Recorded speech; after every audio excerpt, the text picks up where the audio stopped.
Thank you for the invitation. It's a pleasure to be here and to describe this Harmony project. So the ELT, Extremely Large Telescope First Light EFU for integral field spectrograph. So it's a presentation that I do on behalf, obviously, of a wide consortium, a wide Harmony consortium. So I'm gonna start with a very general introduction to start slowly but surely. Then some word about the telescope itself, the Extremely Large Telescope, which is currently built in Amazonas in Chile. And then I will present the Harmony instrument, showing some of the technical realization that we are doing at LAM, and some of the science perspective with this instrument. All right, so the general introduction basically is summarized by what you see on this slide. So on the left here, you have the primary mirror of the VLT 8-meter telescope, which is the state-of-the-art of the large ground-based telescope that we are using today. And in a couple of years, 5, 6, 7 years from now, we will be using this giant extremely large telescope. So going from 8-meter to a 39-meter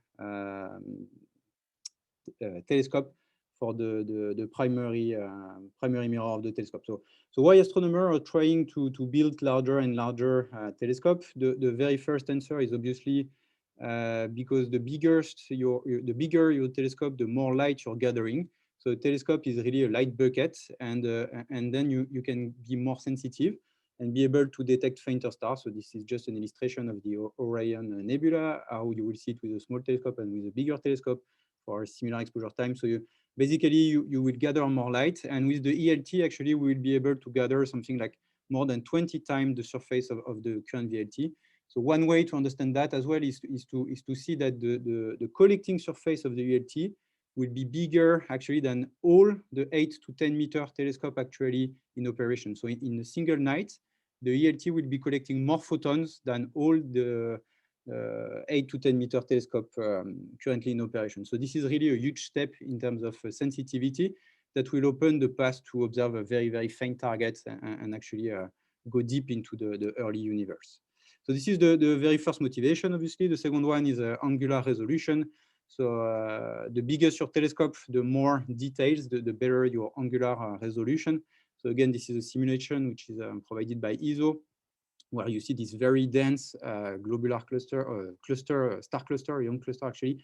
And then if you want to start to analyze and better characterize, for instance, this sort of region, so you really need to go with the highest angular resolution possible to start to disentangle the different stars and go very nearby the center of this very crowded environment. So here, the bigger the telescope, the better your angular resolution. However, this is true if and only if you will have your telescope on space, which is not the case of the ELT. And for ground-based telescope, obviously, we suffer from the atmospheric turbulence. So turbulence is introducing some aberrations, optical aberrations, which are degrading the images at the focal plane of your telescope. And basically, instead of getting these very sharp images, you get blurred images with an angular resolution which is equivalent to a very small telescope, like 20, 30 centimeters, depending on the wavelengths at which you're observing at. But basically, orders of magnitude lower than what you could expect with an ELT. So instead of getting these very sharp images, you are down to images that will be with a very small spatial resolution. So how to deal with that? There is obviously adaptive optics. So for that, what we do is that we pick part of the light before it reaches the science instrument. We analyze the deformation, the aberrations introduced by the atmosphere with a wavefront sensor. And then we compensate in real time for the deformation with a deformable mirror, which allows to get back to the theoretical angular resolution that you can get with the biggest telescope at the ground. So this is the principle of adaptive optics. It's working quite well. So here I just took an example. I think this was done for the 10 years of operations of NACO. And you see like many different sorts of targets of scientific cases that have been covered by adaptive optics, from planets in the solar system or dense regions of stars, or even a little bit of extragalactic.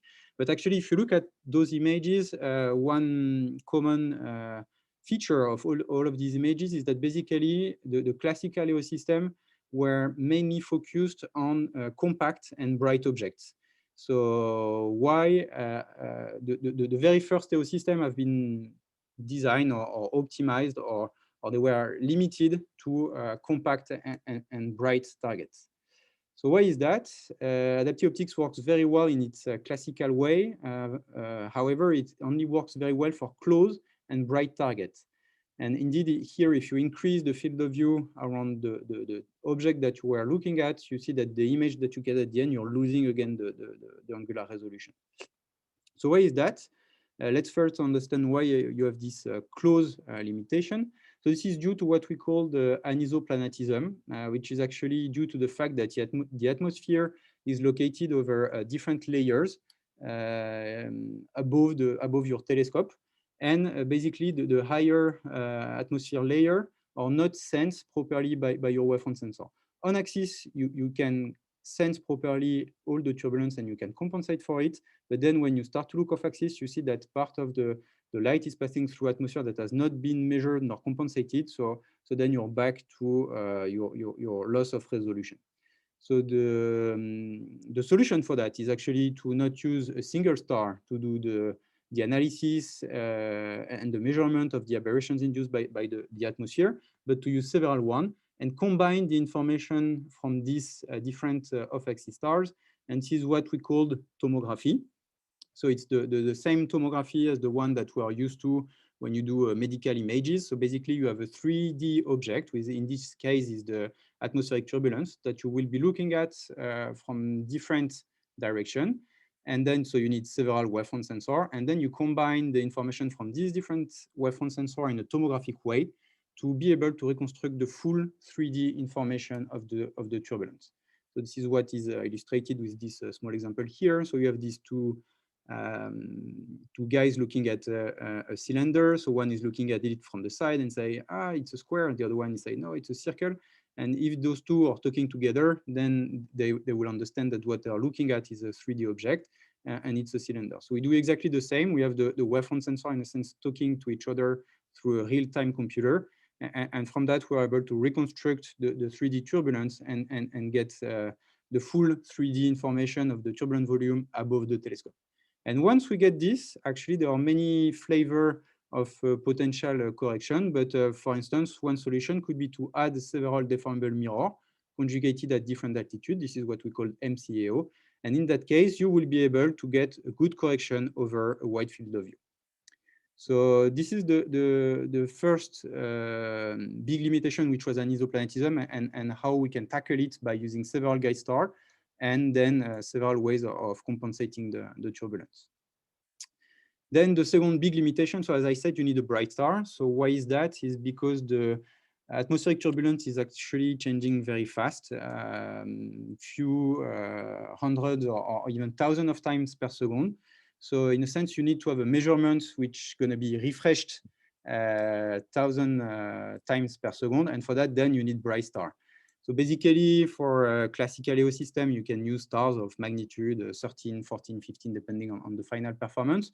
But actually, there are not enough bright stars in the sky to be able to do a full tomographic correction just using only natural gas star. And if you do this simple exercise of trying to count how many fields that will get 3 stars with a magnitude lower than 15, 16 in a 2 arc-minute field of view, then you realize that, okay, nearby the galactic plane, then you may get something like 10% of the field that could benefit from tomographic EO correction. However, when you go away from this, this probability decreases very quickly, and nearby the galactic pole, you end up with something like much less than 1%. So because this is not satisfactory again, so astronomers have been developing artificial star, laser guide star. And in this case, what we do is that we propagate a laser from the telescope to the sky at a very specific wavelength, which is 599 nanometer, which is the wavelength of the sodium. So you propagate this light above your telescope at 90 kilometers above the telescope in a very high altitude atmospheric layer. There is a layer of sodium atoms. Those atoms are going to absorb and re-emit the light from the laser. And from that, you will be able to create a laser guide star, an artificial star. And this, you can use it to do your wavefront sensing. And this is what is done actually already for all the big 8 to 10 meter telescope currently in operation. So here you have Gemini South, Gemini North, VLT, Subaru, Keck. You see all of these telescopes are equipped with laser guide star. And as I said, you need more than a single star. You need several of these. And now there are a couple of telescopes doing that. And one very recent and quite spectacular illustration of that is the AOF implemented at the VLT. So you see the 4 laser guide star actually doing this tomographic reconstruction of the atmospheric turbulence and being able to provide a very good correction across a sky coverage, which is almost complete across the sky. And obviously, the ELT will take benefit of all this experience and all the development, technological development, which has been done for the 8-10 meter telescope. And the ELT will be implementing several laser guide star. So there are actually 8 laser guide star stations which are going to be implemented for the ELT right now. So there are 6 of them which are going to be installed for the first light generation instrument. But potentially, the ELT can go up to 8 lasers. Okay, so this was for the very general introduction. I hope it was not going too fast. Now a couple of words around the telescope itself, so the extremely large telescope. So it's, as I said before, a 39 meter telescope. It cannot be done, obviously, in a single piece of glass, so it's going to be a segmented primary mirror done of almost 800 hexagonal segments. And then the telescope has a very specific design. So it's not classical telescope design as some of the 8 to 10 meter telescope that we are used to use right now, but it's going to be using 5 mirrors. So here you see the light bouncing between the different mirrors. So you have M1, M2. This is quite similar to normal telescopes. And after that, so you have this big tower in the center that will host 3 more mirrors, M3, M4, and M5. And actually, within this tower, 2 of these mirrors, but especially the M4 one, is going to be a deformable mirror that will be used for AO. And then the light is sent toward the 2 big NASMIS platforms where we will have the instrument. So as I said, so you have this big tower at the center of the telescope. And within this tower, so there's going to be this deformable mirror, which is actually the biggest deformable mirror ever built. That's going to have almost 6,000 actuators that will be used to compensate for part of the telescope defect, and as well that will be used by the AO systems for the AO correction. So this is why this telescope has this very specific design to be able to implement a deformable mirror within the telescope itself that will be used by all the instruments afterwards. In a sense, it's quite a change of philosophy compared to the 8 to 10 meter telescope, where all the AO systems were completely post-focal, except for the AOF that I just shown before. Now we really have an integrated approach where part of the hardware and part of the control is integrated within the telescope. So it's really also a change in philosophy in the way we're going to be operating the telescopes. So why do we need this deformable mirror? So as I said, it's for the atmosphere, but mostly actually it's going to be used to compensate the deformation of the telescope itself. So what sort of deformation? You have the deformation of the primary mirror with different gravity vectors. And you see in that case, the deformation of the primary mirror can go up to a few millimeters, where what we would like to get at the end is just a few nanometers to get a good wavefront. So part of this deformation will be taken by M4. And here you have some simulations as well of how the primary mirror will be reacting to wind. And you see again that there are many aberrations that will need to be taken off by this M4. So before correcting the turbulence, the biggest component will be to compensate the telescope itself. And this deformable mirror will be mostly used for that. And obviously as well, it can be controlled fast enough so that we can compensate for the turbulence as well. Yeah, a few words on where this telescope is going to be built. So it's going to be built in Cerro Armazones, which is nearby Paranal, just the biggest mountain when you go toward the east. So this is more or less how Armazones looks like today. So the construction has started, actually, the foundations are starting. I get a couple of pictures from ISO. So you see that, yeah, so the mountain has been prepared. Now the foundations for the pier of the telescope is getting built. Construction was progressing quite quickly, but it's been stopped because of COVID last year. So it should resume hopefully soon. And you see, like, yeah, so now people are really putting concrete into the summit. So things is really getting concrete. Right. So this is how the mountains look like today. And the plan is to get the telescope finished by 2026. So again, this was the schedule before any correction by COVID. So now it may be a little bit delayed compared to that, but that's the order of magnitude, meaning that yeah, 6, 7, or 8 years from now, the telescope should be operational. So it's something which is getting very soon now. And then, so the telescope is one thing. The other thing will be the instrument. So this is to show that the NASPIS platform are actually quite large. They are the size of a tennis court. And basically, you can fit one of the VLT into the NASPIS platform of the ELT. So VLT, it's not going to be an instrument of the ELT, but it's just to show the size of the, and the difference in terms of size compared to the instrument that we were used to today. So in a sense, the instrument that we are building now, they are almost, well, I'm exaggerating obviously, but they are almost the size of the VLT. So in this NASPIS platform, then we're gonna, the community is actually developing the instruments, and there are like 3 instruments that are gonna be implemented for first light. That's gonna be on this NASPIS platform A. And here we have Harmony, Maori Mikado, and Metis. And then there are second generation instruments that are going to be implemented in the second NASPIS platform with Mosaic and IRIS. And this is another view of the instrument. So this has been done by ISO very recently on their new ELT website. It's quite nice, actually. And you see like all the instruments and the size of the instrument sitting at the NASPIS platform. So here, there's the pre-focal station where the telescope has a couple of wavefront sensors to be able to properly control and face the telescope. And then the light can be directed toward one of the 3 scientific instruments.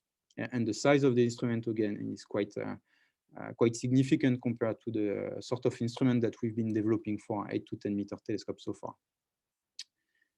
Yeah, just one word to highlight that actually, so most of the first light and first generation instrument for the ELT, they will take benefit of the very high angular resolution of this 39 meter telescope. So here on this plot, I just quickly summarize like the performance in terms of angular resolution here on the y-axis versus the field of view. And you see that all the first light instrument, they will try to focus on the best angular resolution achievable with this 40 meter telescope. So trying to get the diffraction limit of this big telescope. And then the second generation instrument may try to take advantage of the field of view. Obviously, there is a trade-off between angular resolution and field of view. You cannot get the full field fully corrected.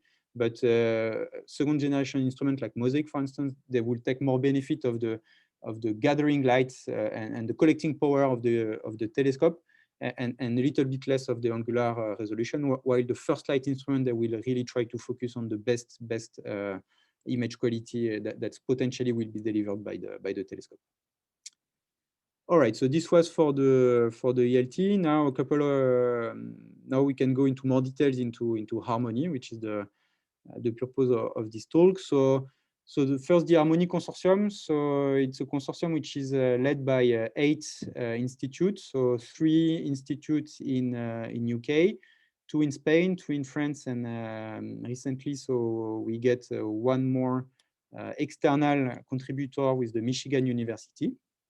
The PI Institute is a University of Oxford, and in LAM, so we are a deputy PI. Here, I just described the responsibility, but what I'm going to mostly describe actually is all these EO modes that we are developing in LAM and with our partners, Onera and IPAC. A picture of, so as I said at the very beginning, it's quite a large consortium. So I put the names of the participants here. Obviously, names are missing. This is a picture of a consortium meeting that we had in September 2019, where we were still able to gather. This was in Lyon, so hopefully we'll be able to do a consortium meeting again soon, because this is quite important as well for the team building. So you have just at a glance some of the main actors playing into Harmony. And then, so getting into the details of the instrument. So again, in terms of dimensions, the instrument will be quite large, 8 meter tall, 10 meter long, and 5 meter wide. For those who already came to LAM, actually, so we have this vacuum chamber called Helios. And if you have seen it already, so the size of the cryostat that's going to be here, it's going to be more or less the same size as Helios. Helios is actually a little bit larger, so the size of the instrument will be a bit smaller, but it gives an idea of the size of the instrument. Just the difference is that this vacuum chamber will be at the vertical position, and it will be rotating to follow the field. So in this cryogenic chamber, it's where the integral field spectrograph will be sitting. And on top of that, it's what we call the top end. It's where we're going to get all of the AO wavefront sensor and the beam shaping, in a sense, the preparation of the beam to get the best image quality for the instrument. Yeah, so Harmony is an integral field spectrograph. So what does that mean is that we, at the focal plane of the telescope, we're going to get a slicer. Just waiting for the bike to pass. So we have a slicer that's going to cut the focal plane into different slits, and each of these sub-image is going to be diffracted, so that at the end you get a 3D data cube with both spatial and spectral information. And basically the wavelengths covered will go from the visible 0.5 micron to the K-band 2.4 micron.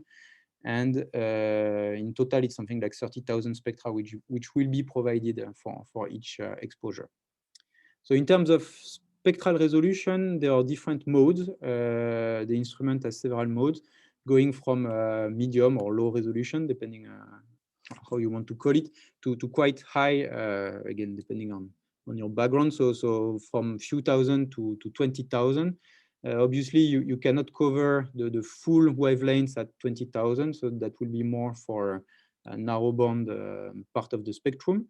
But the idea, because Harmony is a first light instrument, the idea is to offer different mode of operation for the user to be able to cover the wide range of science cases. So there are three different sort of spectral resolution, and then there are 4 different mode or different spatial scales, actually, going from the widest one, which will cover a field of view of 7 by almost 10 arc-second field of view with a spaxel of 60 to 30 milliarc-second, and down to the tiniest spaxels of 4 milliarc-second. And in that case, the idea is to be able to Shannon sample the diffraction limit of the 40-meter telescope in H-band. So in that case, the field of view will be smaller, but here we will get the Shannon sampling of the diffraction limit of the big telescope. And if we want to get to the diffraction limit, obviously we need adaptive optics, and Harmony will be assisted by 2 adaptive optics modes. And this is where all of the contribution from LAM and partners are mostly important. So those 2 modes of adaptive optics that I will describe a little bit more after that will be a single conjugate AO system, so working with a natural gas star, a classical wavefront sensor, and using the M4 of the telescope. So this will be to provide the best performance, the highest performance. However, as I was describing at the beginning, will be restricted in terms of sky coverage. And then we have the second mode where we're going to make use of 6 of the laser provided by the telescope and do laser tomography adaptive optics in order to try to keep still high performance, high image quality, and be able to really open the sky coverage and offer the widest sky coverage for the instrument. And again, so this is where most of our contribution are done. And I believe I have a couple of slides after that to show into more details exactly what we've been doing so far. Yes, so actually this is here. So as I said previously, all of the scientific instrument in a sense will go in this orange big box where you have the spectrograph and the wavefront sensor that we need to develop to do the single conjugate AO and laser tomographic AO are sitting on top of this cryostat. So what we are in charge of developing at LAM is all the laser guide star wavefront sensor, which are at the entry of the instrument, and all of the natural guide star and high contrast capability of the instrument, which is actually sitting in a cylinder that we don't see here, which is just below this green part of the instrument. So it's a big big donut in which we're going to get all of the wavefront sensor needed for SCAO, high contrast, and as well for the natural guide star wavefront sensor. Yeah, so now I believe I have a couple more details on those modes. So I'm going to start with the SCAO, single conjugate adaptive optics, so the one working with natural guide star. So in this case, what we are planning to use, what we are using is actually a pyramid wavefront sensor. So this is the novelty compared to previous AO system that we are all using Shak-Hartmann's. So why is the motivation? Why people want to use pyramid wavefront sensor? Actually, all of the instrument of the ELT are going to be using pyramid wavefront sensor. So the main motivation to move away from the classical Shak-Hartmann is actually the gain in sensitivity. So here you have a plot that shows the performance described in terms of Strehl in K-band versus the magnitude of the star that you're looking at. And basically, if you look at this red plot here, is the performance that you can expect from a Shak-Hartmann. And this black plot that you have here is the performance that you can expect from a pyramid wavefront sensor. And basically what we see is that for a given magnitude, you can get a significant improvement in terms of performance, or the other way around, for a given performance, you can go with fainter stars. So this is quite important. And this is what motivated all of the instrument actually to implement pyramid wavefront sensor. However, so pyramid wavefront sensor is still, even though it's been proposed decades ago, it's still something for which we need to develop knowledge, because it's not been operational on the VLT yet, for instance. So we are actively working on trying to get better confidence on how this sort of wavefront sensor are working. And basically, for the SCAO, there are two main challenges. No, so before that, this is the implementation, the hardware implementation of the SCAO bench within the instrument. So the light from the telescope is coming from the top here. That will be this blue line. And here we will have behind this like a 3 dichroics, depending on the sort of science that would like to be done. And basically, so the light with a wavelength smaller than 800 or 1000 nanometer will be sent toward the SCAO system, while all of the near infrared light will go to the science instrument, obviously. And then, so this is the implementation of the SCAO system. So there is an object selection mirror to be able to select the star in the field. Then we have something which is a bit specific for our pyramid system, which is a low order loop that we will use with a small deformable mirror to be able to pre-compensate for the non-command path aberration. There is a K-mirror to compensate for the field, ADC, a modulator, and then the pyramid and the science and the wavefront sensor camera. So this is the implementation, and right now, so we've been starting to do, actually mostly Jean-François and the team have been starting to do some prototyping of one of the key elements. So the object selection mirror, for instance, has some very strong constraints in terms of precision versus dynamics. So it's something which has been prototyped at LAM here. The pyramid wavefront sensor and the camera also are being looked at, because all of that will be working in a cold environment at -15 degrees in order to try to reduce as much as possible the thermal background for the science. So we have to characterize the components at -15. And this was the case as well, for instance, for the pyramid modulator, which has been looked at ambient and as well at cold. So Jean-François is leading all of that. So I don't know if he's connected, but if you have questions later on, I'm sure he will be happy to answer. Yeah, so as I was saying, the two main challenges that we have to solve for in terms of performance for the SCAO, or the first one is what we call the pupil fragmentation, and actually this is due to the size of the spider in the ELT. So because you have this secondary mirror, which is so big, you need wide spiders. But this is creating some fragmentation of the pupil, such that when you do the wavefront sensing, actually, it creates what we call the islands.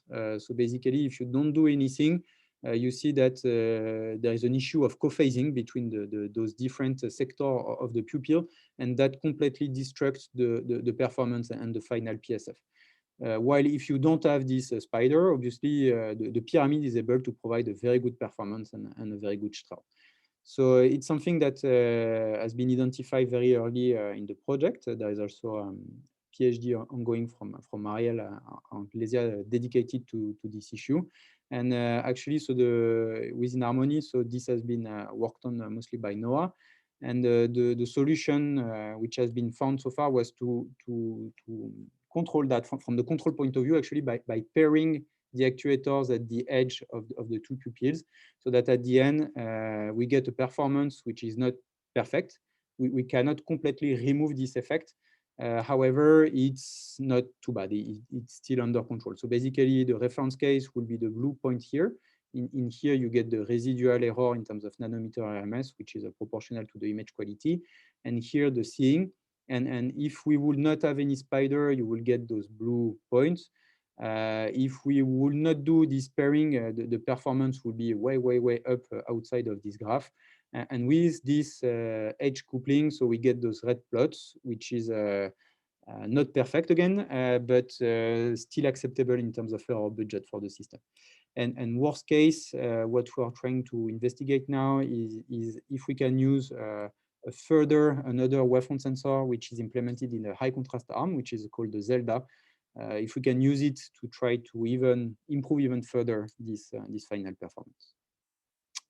Another big challenge for the SCAO, so this is a bit for the pyramid aficionados, it's what we call the optical gain. So the pyramid wavefront sensor is very sensitive. However, the trade-off is that it's not very linear. And in a sense, we have to apply some gains for each mode measured by the pyramid to compensate for those non-linearities.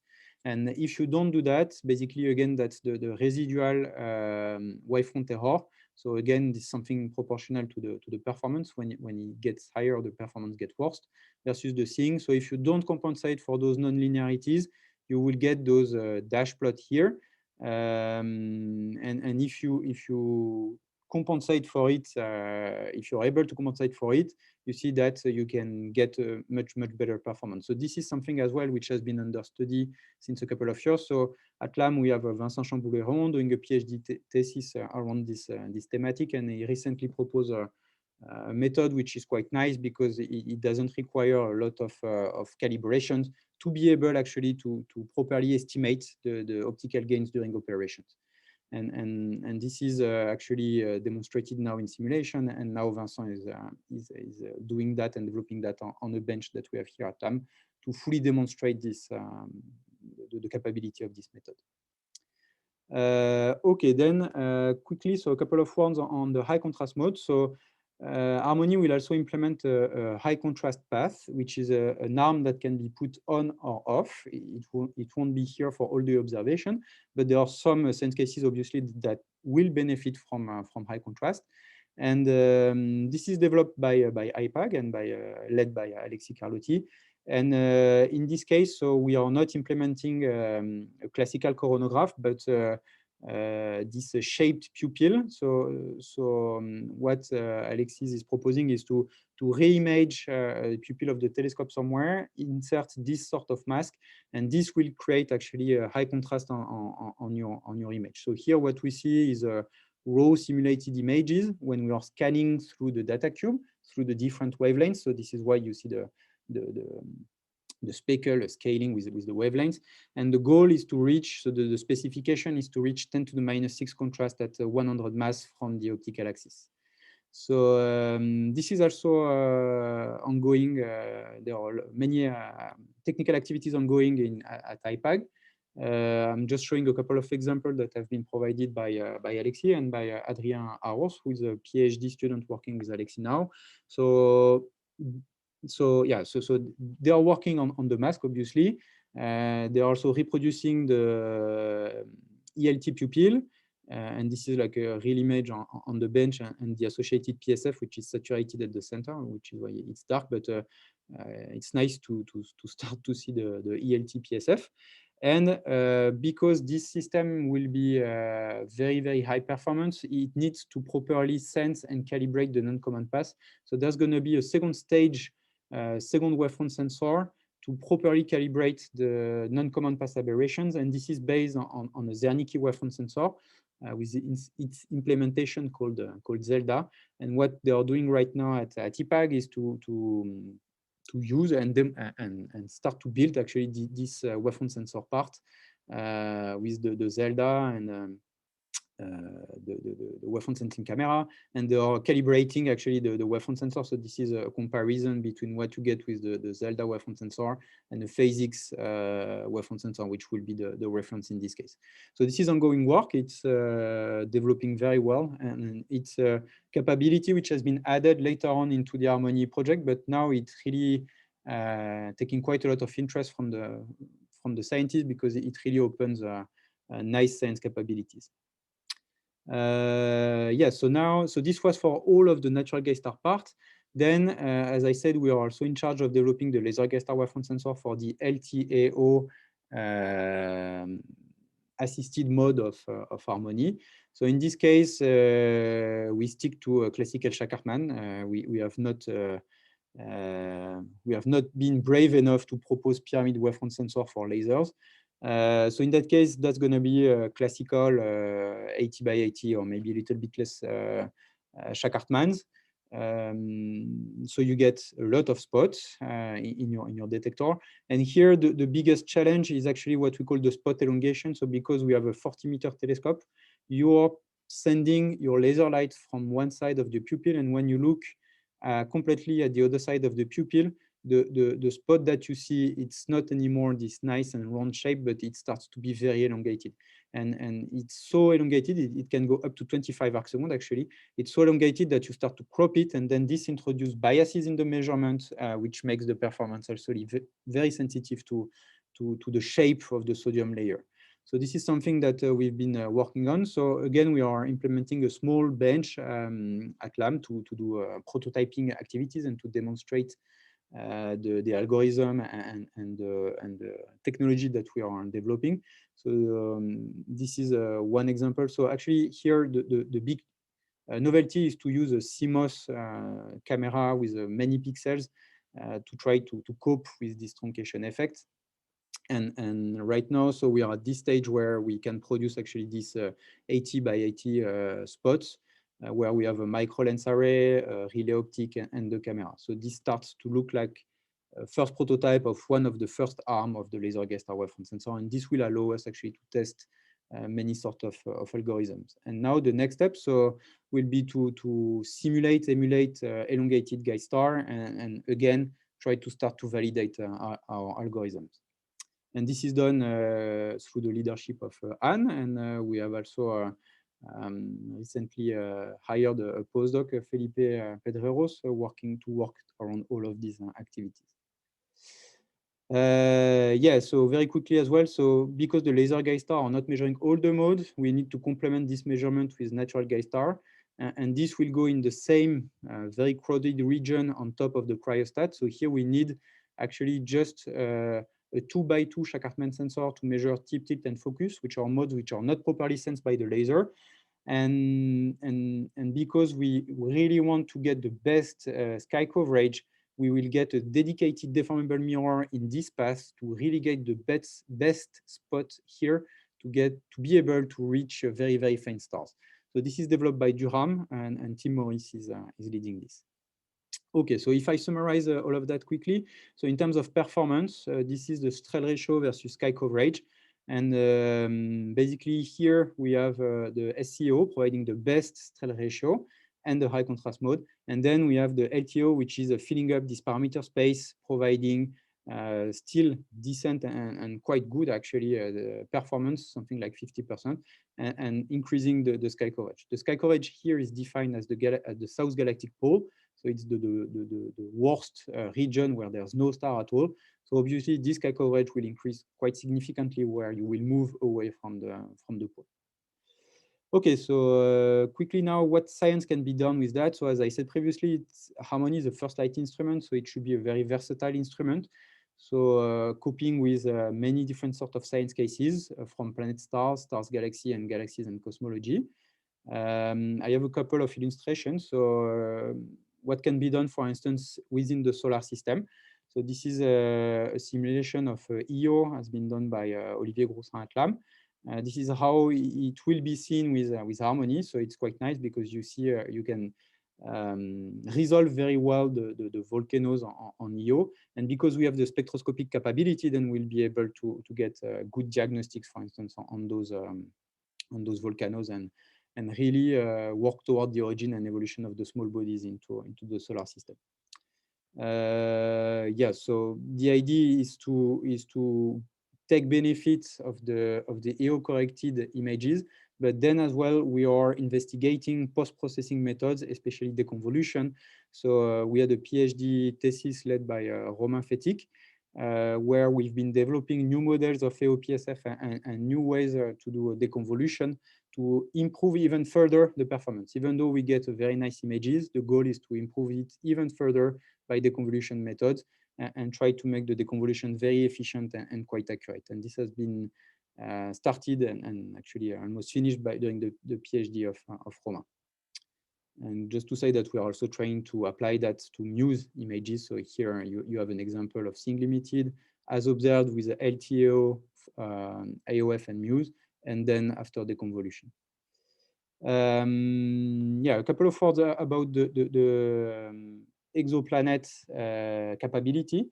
So as I said, Harmony will have this high contrast mode. And here the goal is to be able to characterize, do the direct imaging and spectroscopy of exoplanets. So those are simulations that were done by Matisse and Arthur at LAM. So basically, they were injecting fake planets, taking the best knowledge of the performance of the system we have today, and try to look if we would be able to recover the spectra of the planets for different sort of magnitude, going from 14 to a delta H of 16. And you see that using this new method of molecular mapping, actually, we can go quite faint and be able to retrieve the spectra of planets that will be with a delta magnitude of 16. Yeah, this is the raw contrast that they get at the end, depending on the angular separation. So this is for a given setup. There are another setup which provide also a good contrast closer to the optical axis. And basically, so the conclusion of that is that first we will be able to characterize known exoplanet, but on top of that, we will be able to detect new planet and improve the detectability compared to what has been done, for instance, with SPHERE.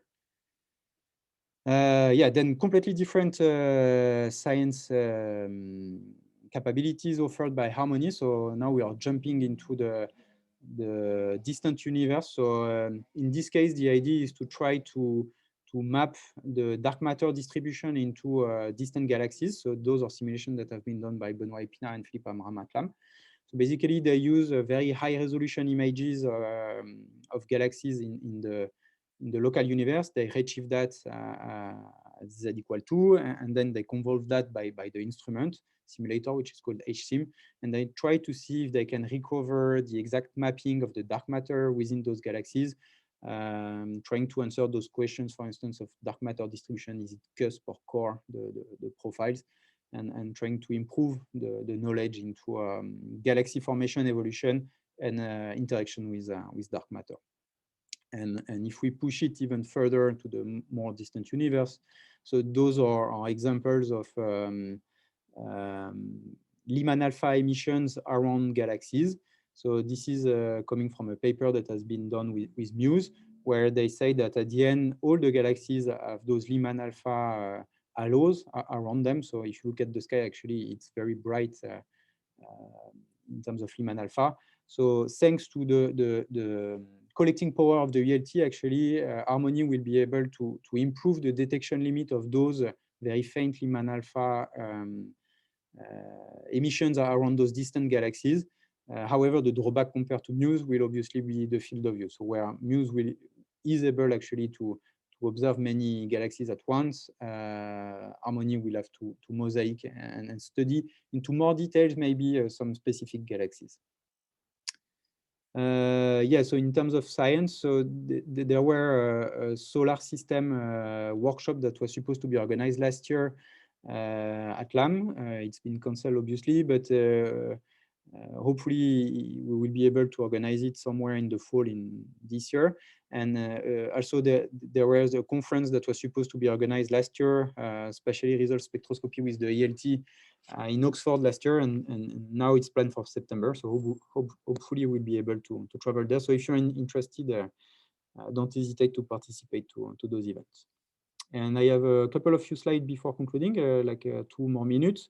So this is just to say, so in terms of schedule, this is where we sit today. So as I said, the mountain it started to be prepared.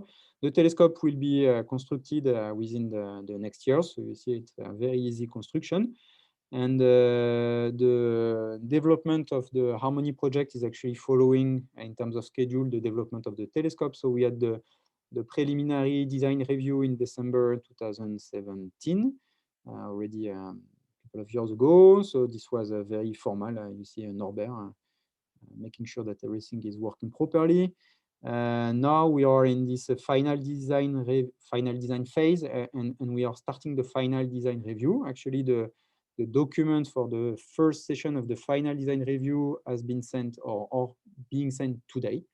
But it's a long process, so the process of the review will take more than a year, and hopefully this will be finished by the end of next year. It's a lot of documentation that is provided by the instrument to ESO, and then the goal is to be ready with the MIT, so integration and test to do that and try to be ready by 2026.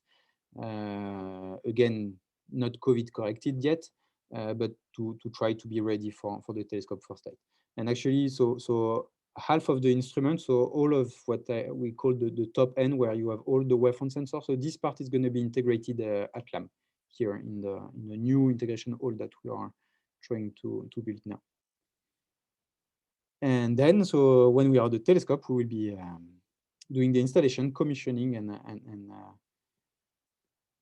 taking benefit of the big telescope, just opening the dome, doing the twilights, taking the flats, propagating the laser, and taking the first science images, and getting the good science. All right, so that's the end. See you in 2026 for an extremely bright laser future. Thank you.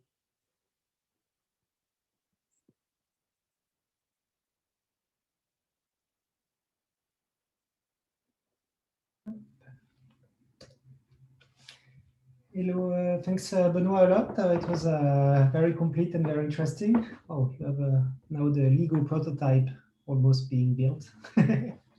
So I don't know if there is questions by people. I have one, so I can start while people are writing those.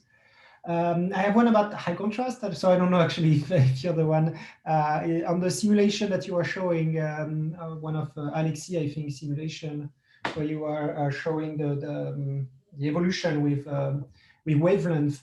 There was a weird a black spot moving down at some point, and almost like the central obscuration where it was not circular for some wavelength.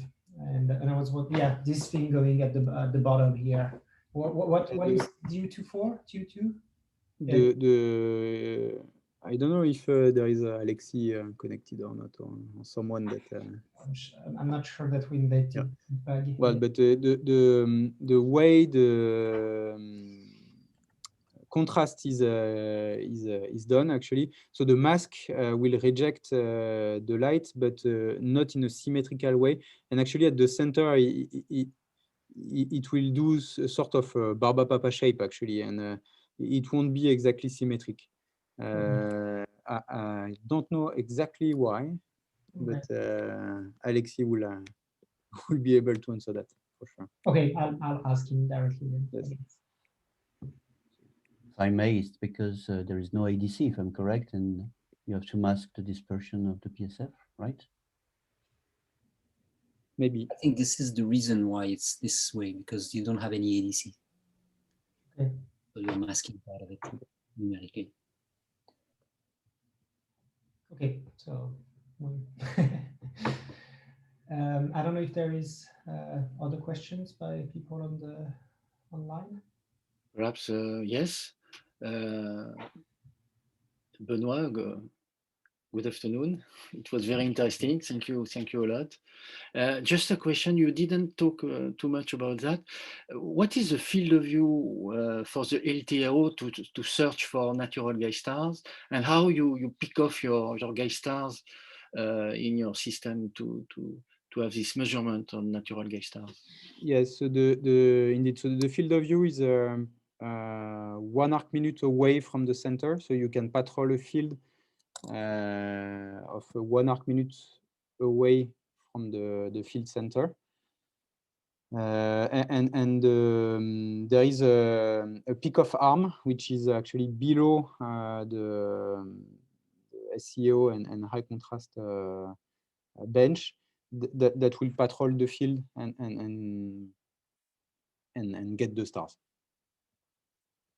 But the size of the field of view, the technical field of view for this natural gas star is 2 arc minutes. Is 2 arc minutes. Okay, thank you.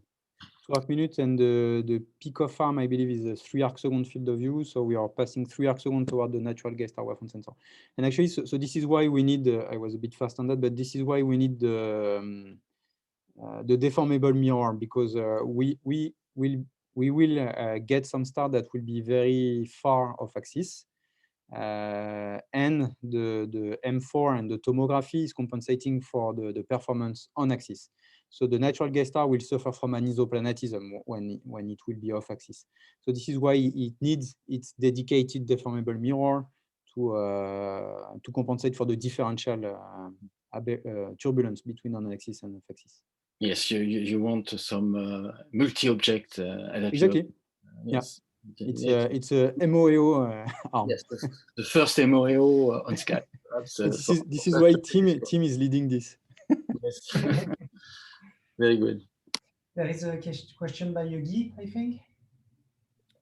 Yes, thank you, Benoit, for the presentation. Can you go back to your slide on the simulation of your technique to correct for this petal effect, as they call it at LESIA? Yes. Yes, that one. So there are quite large error bars for correction with seeings of beyond 1 second or on the order of 1 second, but also for 0.85 arc second seeing. And considering the RMS, it's quite large. So it means that there's a fraction of your time where the degradation will be very, very important, and you will just be lambda over 4, lambda over 5, or lambda, maybe lambda over 2 at some wavelengths, right? Yes. With correction. Yes. No, definitely. So as I said, so this is the current scheme. Because it's simple, it does not require any extra hardware, and at least it allows to solve most of the problem. But it's not probably it's not the end of the story. And right now, maybe I can give you a compliment, Benoit, on that one. So sure, this method is simple and already allows to gain in performance. The red points here, even with large error bars, are much better than doing nothing, actually. Yeah. So it's already something that allows to improve largely the performance with a simple way. What we are thinking about now is for the case of large seeings, let's say, large seeing 0.85 and more than that, 1 or 1.2 per second.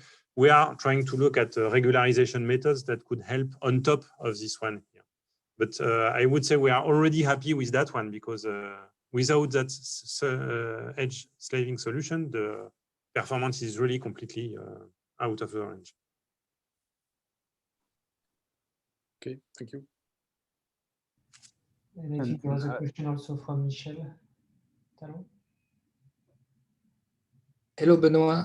Thank you for your nice talk. I had a question about the comparison between pyramid and Shah-Kartman, I think, where you show that you have a gain of 2 magnitude, but the curve of pyramid show that you have a lower fitting error.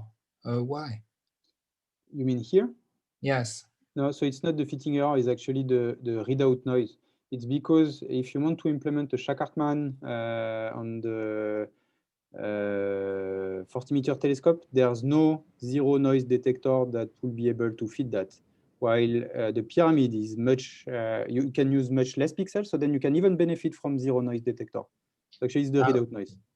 Okay, thank you. If I may, Benoit, on top of that, you've got the gain of the aliasing. Aliasing, yeah. Because in that case, for the Shah-Kartman, we cannot use a filtered Shah-Kartman because the correction is not that is not large enough, is not good enough. So we suffer from the classical aliasing with Shah-Kartman, and with the pyramid, you've got the natural gain in terms of aliasing. So most of the gain will come from the aliasing. Ah, okay, okay. Thank you. But yeah, the LISA here is three electron noise, and OCAM is 0 as well. Yeah, yeah. Okay, thanks.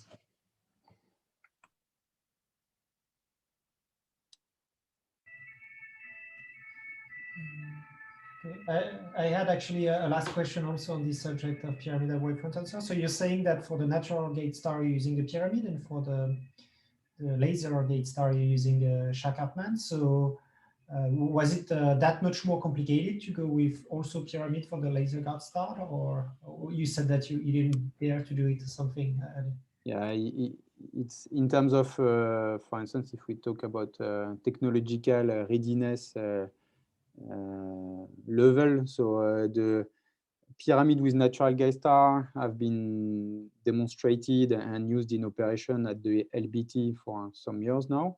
So we are confident that it should work. While pyramid wavefront sensor plus laser gate star, this has just been done at the level of simulation. So the risk associated to using a pyramid-like or other sort of wavefront sensor than a Shah-Kartman with a laser gate star wavefront sensor, this was too high. And we have a last question from Gerard. Yes, a question about the integration and test phase. So you said that the top part of the instrument will be integrated in LAM. So what do you plan as telescope simulators to be implemented for that integration? Yes. And how do you integrate the full instrument? Do you go to Oxford with your AO part and you integrate that over there, or what is the plan for the full integration of the instrument with the cryostat? Yeah, so that's a good question. So for the second question, so the cryostat actually is going to be integrated in ATC, UK ATC in Edinburgh. And there won't be any coupling of the top end and the cryostat in Europe. This will be done only at the NASMIS platform at the telescope. For many reasons. First, because it will take too much time, it will take too much space and too much effort. So this has been decided that we will couple the two only at the telescope. However, the part which is in the middle, the equivalent of the green donut for Mikado, if you want, this one will travel between the two integration sites. So this green donut will be co-aligned with the cryostat in Edinburgh, and it will also be co-aligned with the rest of the top end in Marseille. And this is the interface in a sense, so that hopefully when we arrive at the telescope, then you realign the top end with respect to this common interface and the cryostat with respect to this common interface, and everything should go well. Good strategy. Wow, yeah. Yes. Yeah, well, it's, I mean, to be honest, the size of the instrument starts to be very challenging. So, yeah, so it's difficult to get everything together at once. And also it requires a lot of effort. In terms of telescope simulator, so that's also a good idea, so a good question. So what we're planning to do is actually so we cannot emulate M4 because there's only one of such a large scale deformable mirror. So the problem was to be able to reproduce the high orders. So the solution that we have found was to use SLM, spatial light modulator. So we will have like 6 spatial light modulator for the 6 laser guide star plus 1 for the natural guide star that will produce artificial light that will be sent into the instrument, into the wavefront sensor. And the shape of those spatial light simulator will reproduce the atmosphere, will reproduce M4, will reproduce low wind effect, will reproduce whatever you want. And then our wavefront sensor will see those signals, and we will be able to, so not fully close the loop, but we'll be able to exercise, for instance, the RTC to do the tomographic reconstruction and compute what, for instance, the phase we would like to put on a hypothetic M4, and in a sense, close the loop with those spatial light simulator. Yes, So, yes, it's a good strategy also, yes. Yeah, because also if we wanted, for instance, to do phase screens, there would be very large phase screens, and they are expensively too expensive. So you will have, I think, a dedicated mode in your RTC to manage yes, to manage such a configuration, which is yes, not a single deformable mirror or single atmosphere, but yes, yes, exactly. Okay, good. Thank you. Yeah, we have just one super quick question by Guy, because I have to go after that. And if I close the door, you will all get kicked out. Okay, super quick then. My second question is about the LTAO. I was wondering, maybe that's completely naive, but did you ever consider doing kind of range gating for the laser in order to isolate not the full thickness of the layer, but only a sub-layer to get away from this problem of the elongation of the spot at the edge of the pupil? Yeah, this is done for Rayleigh laser, so the green lasers where you don't use the sodium, but you just use the Rayleigh diffusion into the atmosphere. So people are doing that with a pocket cell and gating, but so this may be implemented for laser guide star sodium laser. I think the two main issues may be the flux, because you will get less flux than what you will get by taking the full sodium information. And the second issue is the technology. And I've never used those gates, but from what I understood, people that were using it, it was quite difficult to manage. Okay, thank you. Yes, and actually, so very quickly, so what we do now is that we benefit from so not all the spots are fully elongated into the pupil. So you see some part of the pupil is actually quite useful, and other part of the pupil is less useful. But because we have the 6 laser guide star, we have some redundancy. And for another wavefront sensor, this part of the pupil will be not elongated, while this part will be elongated. So then by playing some tricks like this, we can improve the information. The signal. Very good. Thank you. So thanks a lot, Benoit. And we'll see each other, I think, in 2 weeks for the next HRA seminar, and also invited, I guess, by Anna Ciurlio on Sagittarius A results. Thanks a lot. and see you in Thank 2 you. weeks. Bye. Thank you. Goodbye.